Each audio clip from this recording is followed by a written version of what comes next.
आमच्या घरामध्ये ना छोट्या राजकुमारला उसळ खूप म्हणजे खूपच आवडते बघा. सारखं माझ्या पाठी लागलं होतं, "मम्मी उसळ बनव ना, उसळ बनव ना." तर मग मी काल सकाळी घेतली मटकी आपली मस्त भिजू घातली.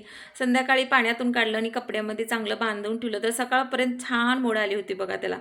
आणि ती मटकी काय त्या कपड्याला सोडून निघतच नव्हती. जसं की लहान मुलगा पहिल्यांदा शाळेला जाताना आईला सारखं-सारखं बिलगतो ना, सेम तसंच ही मटकी करत होती.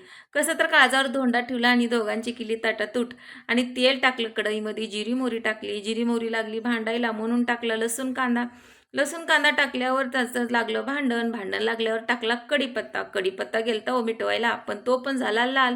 मग टाकलं आपलं लाल तिखट, तवा झाले सगळे शांत. परत टाकली मोड आलेली मटकी, त्याला थोडं पाण्याचा शितोडा दिला, ताट झाकून ठेवलं, व्यवस्थित मऊसूत त्याला होऊ दिलं. नंतर ताटामध्ये वाढून घेतलं, लिंबू पिळला, फरसाण टाकलं, मस्त लागली मुलं खायला.